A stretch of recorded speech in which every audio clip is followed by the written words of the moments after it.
Hi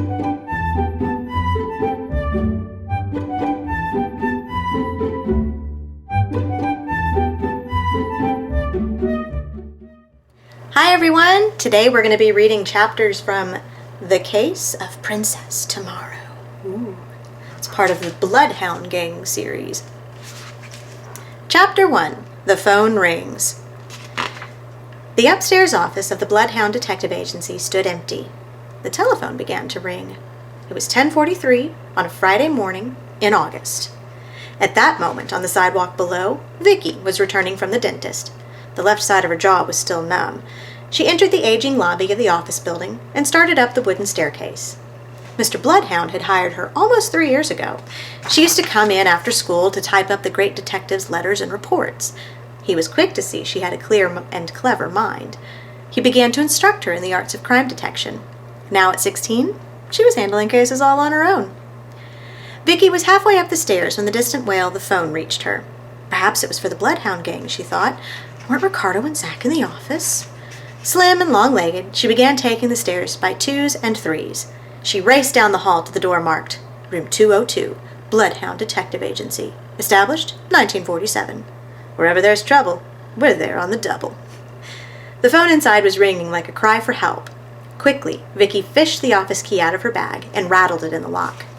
Shoving open the door, she dashed to the phone, just in time. Bloodhound Detective Agency, she said breathlessly. Wherever there's trouble, we're there on the double. Mr. Bloodhound isn't here. I need a detective. Right away, yes. It was a man's voice, so deep in tone he could rent it out as a foghorn, Vicky thought. The voice also had a heavy accent. Yes, sir, she replied. She hoped her words didn't sound slurred. Well, the numbness would wear off soon. Who am I talking to? The man asked. Vicky, she said, and then added, Victoria Allen. You are a detective? Yes, sir. Then be at the Midtown Hotel, please. 11 o'clock, yes? Vicky began making notes on a scratch pad. May I ask who's calling? The man cleared his throat, and over the phone it sounded like an earthquake. I am Professor Diabolo. Vicky's mind raced. Diabolo? That sounds like the Spanish word for devil. Diablo. What a spooky name for a professor. What is the nature of the crime, Professor Diabolo? Crime? He seemed to chuckle. No crime, young lady. A matter of scientific research, Vicky said. I don't understand. Of course you don't, replied the professor. The extraordinary powers of Princess Tomorrow are beyond understanding. Princess Tomorrow? My wife, dear young lady. She sees into the future. Vicky's eyes rose from the notepad as the door burst open and the other 2 members of the Bloodhound Gang appeared, each eating an ice cream cone.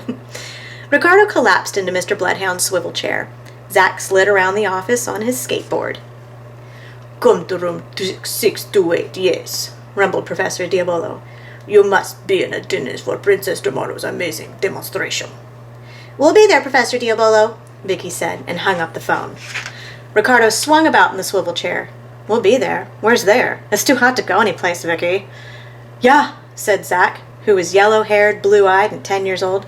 I got sunburned just crossing the street. Vicky tried to rub some of the numbness out of her jaw. Come on, you 2. We've got to be at the Midtown Hotel at 11 sharp. Ricardo licked a drip of vanilla running down the side of his cone. He wore jeans and one of his father's old army shirts with the faded stripes of a sergeant on the sleeve. At 15, Ricardo Lopez was already an experienced crime photographer. Mr. Bloodhound had turned one of the offices into his darkroom.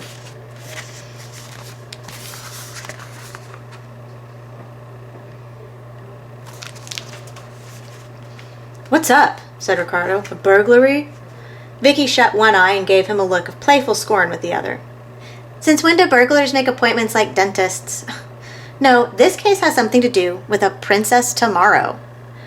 Zach stood balanced on his skateboard. Mr. Bloodhound let Zach hang around the office because he was an electronics genius. He could always fix the office CB radio when it was out of order, and he knew the lingo. What kind of crazy name is Princess Tomorrow? He asked. Sees into the future, stuff like that, Vicky replied. Ricardo began to crunch on the cone. That stuff is all fake and swindle. I know, Vicky said. That's why we're going to be there on time.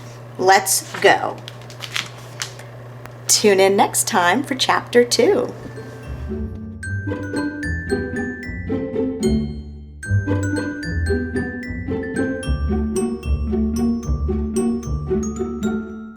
you.